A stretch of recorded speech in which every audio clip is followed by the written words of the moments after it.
সুপ্রিয় দর্শক, আসসালামু আলাইকুম। যে যেখানে আছেন আশা করি সবাই খুব ভালো আছেন।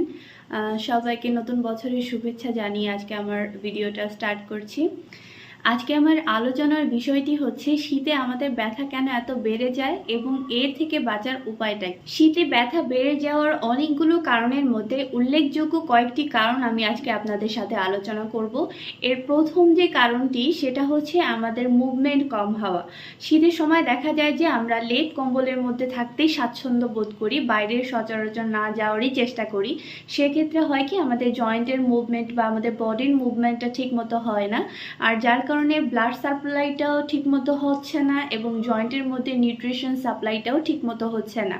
এর কারণবশত আমাদের ব্যথাটা বেড়ে যাচ্ছে। দ্বিতীয় যে কারণটি সেটা হচ্ছে ভিটামিন ডি ডেফিসিয়েন্সি।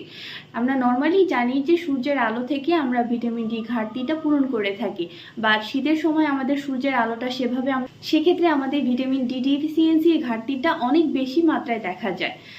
আরও একটি কারণ সেটা হচ্ছে ইউরিক অ্যাসিড বেড়ে যাওয়া। শীতে আমরা যে নর্মালি সবজিগুলো খেয়ে থাকি, শাকসবজির মধ্যে অনেক ক্ষেত্রে দেখা যায় ইউরিক অ্যাসিডের মাত্রা বেড়ে যায়, এমন সবজি আমরা বেশি পরিমাণে খেয়ে ফেলি, যেমন সিমের বিচি বা সিম, তারপরে হচ্ছে আপনার পুঁই শাক, তারপর হচ্ছে মসুরের ডাল। এসব খাবারের মধ্যে কিন্তু ইউরিক অ্যাসিডের মাত্রাটা বেশি থাকে। তো দেখা যায় যে শীতের সময় এই খাবারগুলোই আমরা বেশি পরিমাণে খেয়ে থাকি। এছাড়াও আছে রেড মিট। এসব খাবার খেলে নর্মালি আমাদের ইউরিক অ্যাসিডটা বেড়ে গেলে আমাদের ব্যথার পরিমাণটাও বেড়ে যায়। এছাড়াও মাংসপেশি সংকুচিত হয় এবং মাংসপেশি সংকুচিত হওয়ার কারণে আমাদের জয়েন্টের উপরে এক্সট্রা প্রেশার পড়ে, এই কারণেও আমাদের জয়েন্ট পেন হয়। তো আমি তো অনেকগুলো কারণ আপনাদের বললাম যে শীতের কি কারণে আমাদের এত বেশি ব্যথা হচ্ছে। এখন চলুন আমরা জেনে যাই এর থেকে আমরা কিভাবে প্রতিকার পেতে পারি। প্রতিকারের বিষয়টি যখন প্রথমে আসবে সেক্ষেত্রে আমি প্রথমেই আপনাদের বলবো আপনারা এই লেপ কম্বলের মধ্যে থাকা থেকে বিরত থাকুন। অন্তত সকালবেলা 10 থেকে 20 মিনিট চেষ্টা করুন বাইরে হেঁটে আসার বা এক্সারসাইজ করার। এক্সারসাইজ বা হাঁটার কারণে আমাদের জয়েন্টের যে মুভমেন্টটা হচ্ছে সেক্ষেত্রে আমাদের ব্লাড সাপ্লাইটাও প্রপারলি হচ্ছে এবং আমাদের জয়েন্টের মধ্যে নিউট্রিশন সাপ্লাইটাও ঠিকঠাক মতো হচ্ছে। তো সেক্ষেত্রে আমাদের এই জয়েন্টের ফাংশনটা যখন প্রপারলি হচ্ছে সেক্ষেত্রে কিন্তু আমাদের পেইনটাও অনেকাংশে কমে আসবে।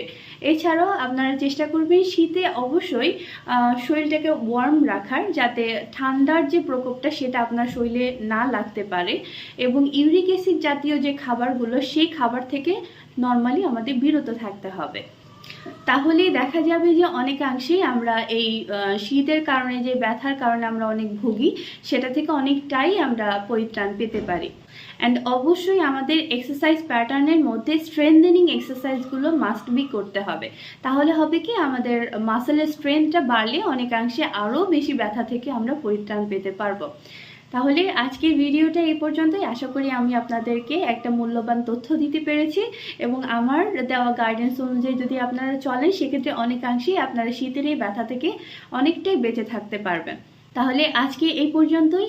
নেক্সট কোনো ভিডিওতে নতুন কোনো তথ্য নিয়ে আপনাদের সাথে আমি হাজির হব। আসসালামু আলাইকুম। সবাই ভালো থাকবেন, সুস্থ থাকবেন।